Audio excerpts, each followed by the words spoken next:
5 secrets to preventing a second heart attack. You survived a heart attack. Let that sink in for a moment. That sentence alone is monumental. You've stared down one of life's most terrifying moments, and you came out on the other side. Welcome to the club you never, ever asked to join. You've met the cardiologist, you have the prescriptions, and you're following every order to the letter. You trust your medical team completely, and you absolutely should. They've given you the tools to put out the immediate fire. But what if I told you that the pills in your medicine cabinet are only half the battle? What if there are game-changing, life-saving strategies that go way beyond that prescription pad? These are the conversations that, in a whirlwind 15-minute follow-up, your doctor might not have time to fully unpack, but they are the absolute keys to not just surviving, but thriving, and building a fortress against a second heart attack. In the U.S. alone, about 200,000 recurrent heart attacks happen every year. Now, that number isn't meant to scare you, it's meant to empower you, because a huge chunk of that risk is squarely within your control. The time after a heart attack is a fog of uncertainty, fear, and a million questions. It's a time when it feels like your own body has betrayed you. The whole point of this video is to put the power right back in your hands.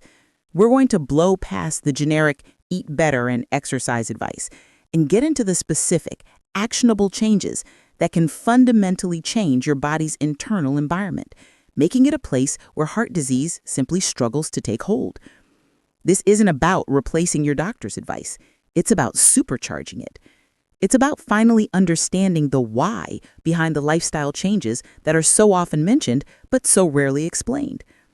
We're going to uncover the 5 essential shifts you need to make in your diet, your movement, your stress, your sleep, and even your social life to guard your future. Think of these as the 5 pillars that will reinforce the medical foundation your cardiologist has built, creating a fortress around your heart. In this video, we're revealing the 5 essential changes you need to make starting today. Let's start with the first piece of advice every heart attack survivor gets. You need to change your diet. For decades, that was code for one simple rule: eat low fat.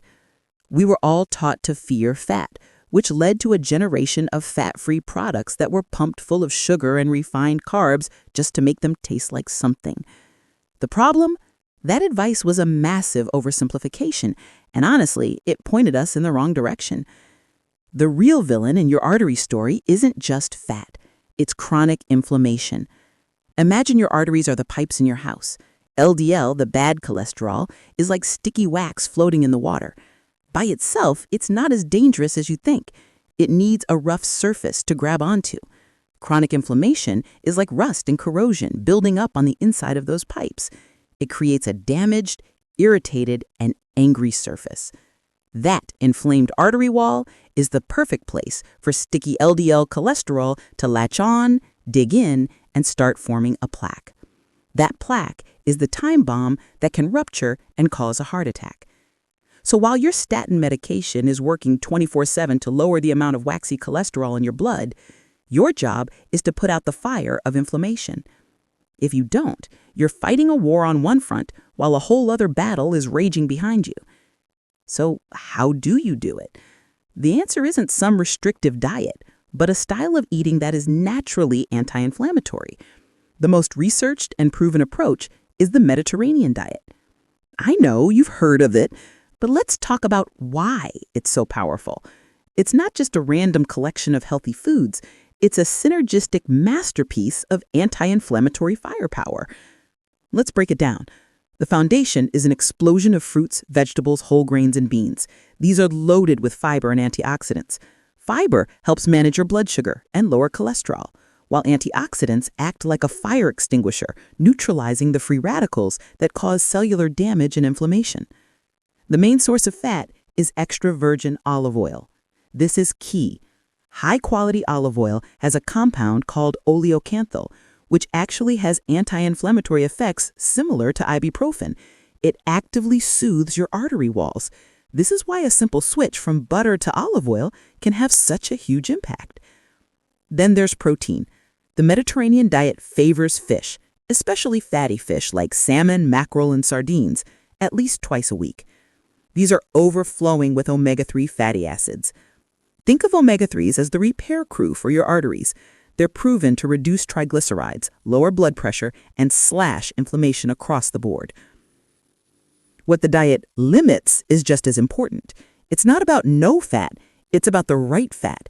It cuts way back on saturated fats from red meat and full-fat dairy, and it completely eliminates artificial trans fats. But the biggest thing it cuts out are what I call the fire starters, ultra-processed foods and added sugar. Think processed deli meats, sugary sodas, white bread, packaged cookies, and fast food fries. These foods are scientifically engineered to make you want more, but they are profoundly inflammatory. A sugar bomb from a soda triggers a massive blood sugar spike, and your body's response is inflammation.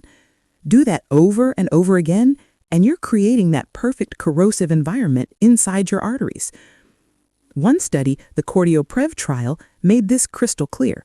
It took heart attack survivors and put half on a standard low-fat diet and the other half on a Mediterranean diet. The results were stunning. The Mediterranean group saw a 30 to 50% lower risk of having another cardiovascular event. Another major study showed that for people with existing heart disease, a Mediterranean diet cut the risk of another event by 27% compared to a low-fat diet. So here's the secret. Stop counting every fat gram and start fighting inflammation. Here's your action plan. Don't try to do it all at once. Start with simple swaps. Swap butter for extra virgin olive oil when you cook. Swap red meat for fatty fish twice a week. Try grilled salmon or even sardines on whole grain toast. Swap a bag of potato chips for a handful of unsalted almonds. Swap a soda for a sparkling water with a squeeze of lime. At every meal, just ask yourself, where are the plants? And try to fill half your plate with colorful veggies. This isn't about deprivation, it's about addition. You're adding in powerful protective foods while crowding out the junk that fuels the fire.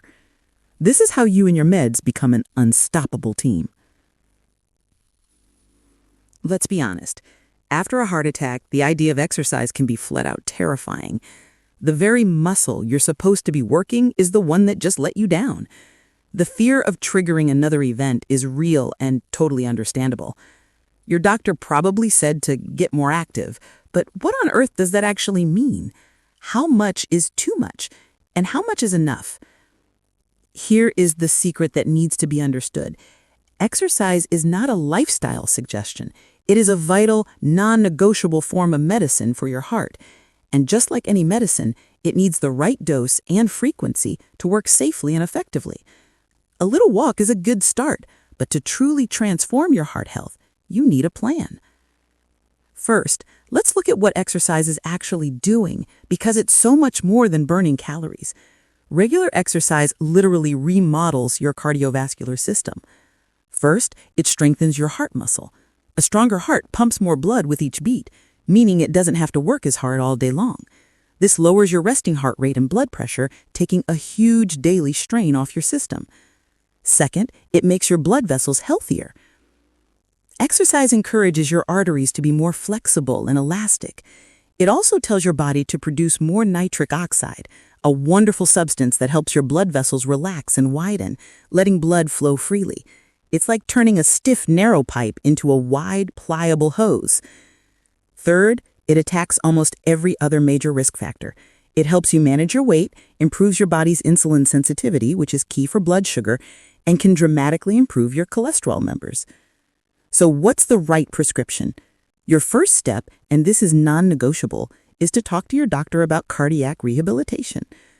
Cardiac rehab is a medically supervised program designed for people just like you.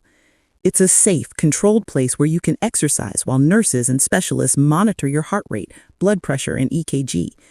It's about more than physical safety. It's about psychological safety. It helps you rebuild confidence in your body and learn the difference between normal exertion and a real warning sign. The data on cardiac rehab is undeniable.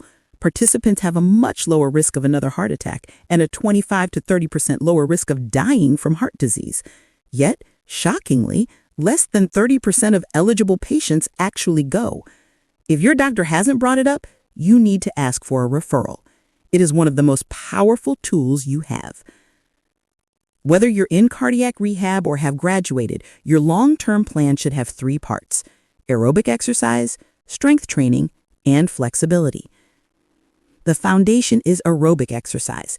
The American Heart Association recommends at least 150 minutes of moderate activity a week. Moderate just means you're breathing harder, but you can still hold a conversation. That's 30 minutes, 5 days a week. Think brisk walking, cycling, or swimming. And you don't have to do it all at once. 3 10-minute walks are just as good as one 30-minute session. Consistency is everything. Next up, and often forgotten, is resistance training. This doesn't mean you have to become a bodybuilder. We're talking light